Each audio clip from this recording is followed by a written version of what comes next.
We want to show you, by understanding the process, how to come into control with not just what you emanate, which is what deliberate creation is, but what you are observing in others and what they are emanating and what your response to them is. Really, what we're wanting to help you with is how to benefit from the magnificent others around you, and that includes all of them. How to benefit by those around you, which helps you in the launching of your desires, in the deciding of your desires, in the deciphering of your desires, in the sorting and sifting of life experience, in the launching of your desires. In fact, all of them help you in the creation of that which is you. So we want to show you how they help you in the launching of your desires, but then what happens next? So we call that step one. When life causes you to ask for something and you're asking for more all day, every day, the source energy part of you, who is intimately involved, aware of what life is causing you to ask for, not dictating it to you, not telling you what it should be. You've got free will. You are here to create. You are here to have a new experience with new contrast in order to create new things. That's what we all signed on for. And your part is sift and sort and decide. And our part is, we're the step two part. Once you launch a rocket, we acknowledge it. We acclimate to it. We become a vibrational match to it. And we become your strongest point of attraction. Because we are consciousness that is you also. So when you ask, we become the vibration that allows that asking to be answered. In other words, we hold to that vibrational frequency and we emanate a signal so much stronger and so much bigger than you can even fathom. You don't even know the benefit that your inner being offers to you in the perpetuation, in the furthering of your desires. When you say, I'd like that, we say, we are on it. And further, unlike you, we're never off of it. We never lose focus with what you have become. We hold steady to the furthest most whatever it is that you have asked for and you have become. You, on the other hand, we love you so much, you deviate all over the place because you're not seeking mutuality with your desire and with us who has found mutuality with your desire. You're looking around to see what other humans think about it. How do you like me now? How do you like me now? How do you like me now? How do you like me now? How do you like me now? Not that much. Can you change a little more for me? If you'd be different, you'd be perfect. That's what you keep saying to each other. I just need a slightest little adjustment from you. And as soon as you make it, then they need another slight little adjustment. And then you make that, and then they need another slight little adjustment. And before you know it, you don't feel like you have free will because you've given it away to what somebody who is never going to be pleased. Not really. Not if they're looking for love in that place. If they're looking for their harmony with the changes that you're willing to make for them, good luck. That's never going to work out well. But if life causes you to ask for something and your inner being holds focus on that, and all the cooperative forces are moving toward the expansion and evolution of that desire, and you are aware of what influence you are under.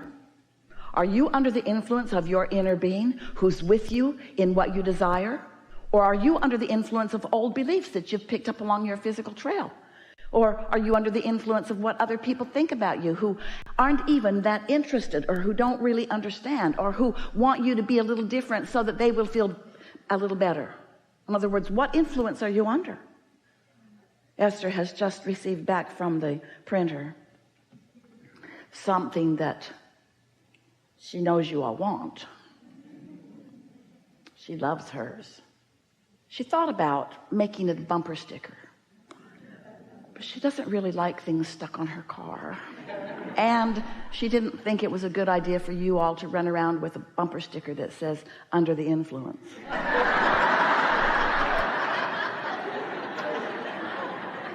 So instead, it's a dash card that when you look at it, you can't read it because it's all backwards. But when you lay it on your dash, or if you don't have a car in front of a mirror, it reflects back on your windshield and you can read it, under the influence. And it causes you maybe to think, what influence am I under? Am I under the influence of my inner being who's with me, who was with me when I was born, who's been with me all along, who has received from me everything that I've asked for and has become the evolved vibrational form of everything that I've asked for, and is standing in this vibrational universe emanated signal of everything that I've become, so that I can feel the relationship or the relativity between the vibration of that large part of me and the vibration of this human part of me. And you know how you feel that relativity, you know how you understand that relationship? By the way you feel. If you feel satisfied, you're right in harmony with your inner being. You are one point of attraction and everything is lining up for you. And when the things line up, you receive them, you hear them, you receive the impulse, you move in the direction of them. You are frisky, you are flexible, you feel wonderful, you're thriving, you're living happily ever after. But if you're under the influence of something other than that, if you're trying to please someone else, sometimes it works out for a little while. When someone in human form is tuned in, tapped in, turned on, they're all in alignment with who they are, and they're holding you as their object of attention. Oh, it feels so good to you, because they are sort of like a source energy beamed down from a satellite dish, and there they are in human form, holding you as their object of attention. But don't count on them to stay there. They can't do it. It's not their job to do it. They're not as interested in you as you want them to be. You're not their job. They are their own job. And so when you find someone, no matter how lovely they are, and you ask them, you've got responsibility to stay tuned into whatever it is, so that anytime you look at me, you give me what I need. Good luck with that. And when they don't, then you blame them. And then they blame you back. And then you blame them back. And then they blame you back. And then you blame them back. And then, fortunately, you go to sleep and you break this cycle of all of that. Then the question is, when you wake up the next morning, do you pick up those old beliefs that are in your way? You're getting the gist of this, aren't you? So we want to talk about, what influence am I under? Am I under the influence of my inner being? If I am, I feel really good. Or am I under the influence of something else? And you can tell it in this very simple way. This is such a wonderful distinction. When you feel satisfied, think about satisfied. Satisfied is not really an emotion that has a lot of momentum around it. It's not like ecstasy. It's not like enthusiasm. It's not like bouncing off the wall enthusiasm. It's not like passion. It's not even like love or appreciation. It's satisfaction. It's soft and gentle, and it holds no resistance. And because it holds no resistance, it can't stay that soft and gentle. It's going to pick up momentum for sure. It's going to move into faster moving energy, and it's going to feel more and more powerful and more exhilarating and more exciting. So think about satisfaction or dissatisfaction or unsatisfied. Really a fine line, but if you can figure out the difference, then you will know more and more whether you are encouraging law of attraction to respond to something that's going to get feeling better and better, or whether you are allowing law of attraction to respond to something that's going to get feeling worse and worse. Because law of attraction is responding to whatever you are offering vibrationally, and it will become more. That's just how it works. Some years ago, we wrote a book called Ask and It Is Given. Really a good book. Because when you ask, it is given. You just don't know it. We've been explaining what we mean by it ever since.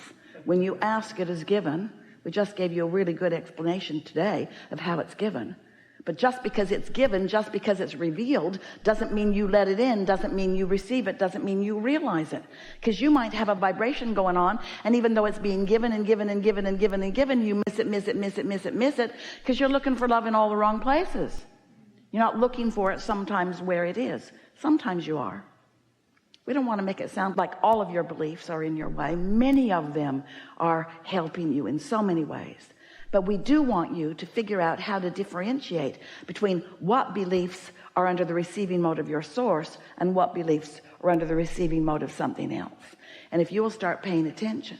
So in this book, a big premise of this book was the emotional guidance scale.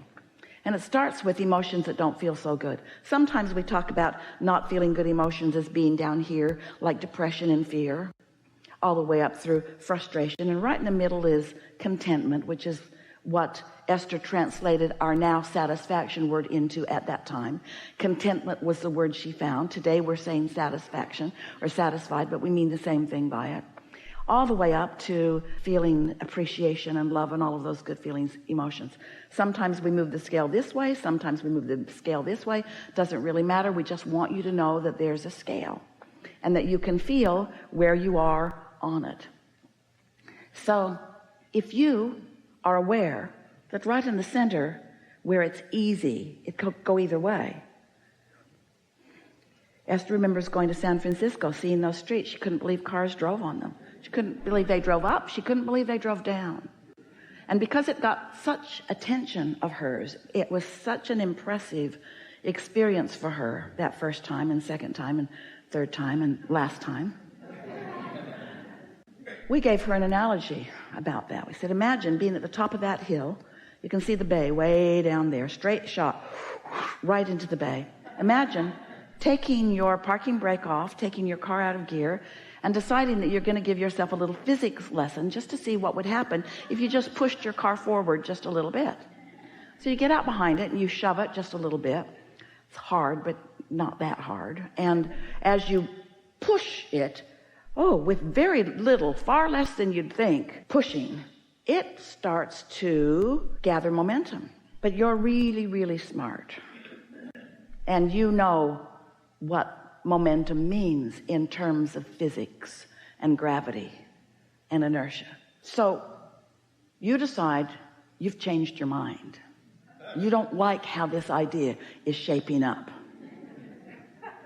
So you catch it early and you just step right out in front of that car and it bumps you a little bit, but it stops because you caught it early in the momentum.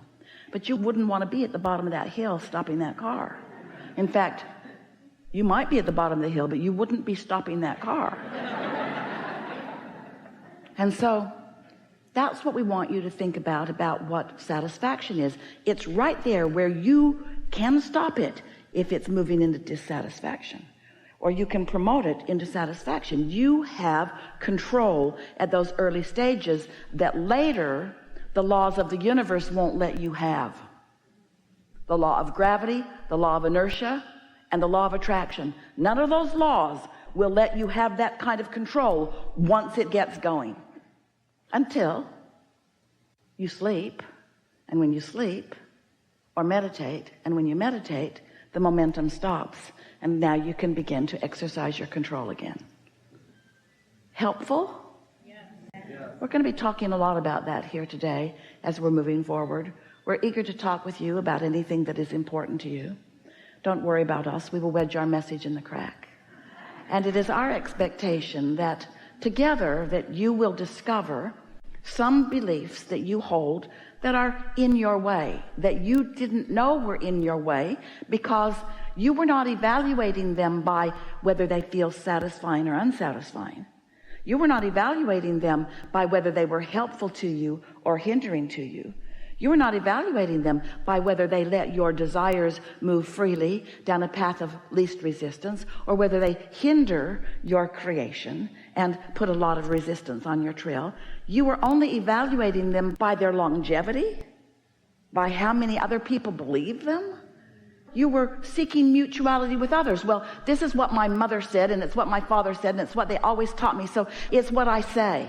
Somebody who was wiser, or it's what I concluded erroneously when I had an experience and I came to that conclusion because I didn't have the bigger picture. And so with very short-sightedness, I came to a conclusion that doesn't serve me, that doesn't blend with the laws of the universe, that doesn't help me in any way, shape, or form, but I just keep updating it. It happened 20 years ago. 20 years ago that thing happened to me, and I talked about it 19 years, 18 years, 17 years, 16. I talked about it yesterday, in fact. I keep updating it. I keep it active in my vibration, and it's still in my way, and I know it's in my way because it never feels good when I think about it. It always feels bad when I think about it. It always hinders me every time. I get that lump in my stomach, and if I don't do something about it, then it goes down and it rolls right into the bay, and then I've got that to deal with.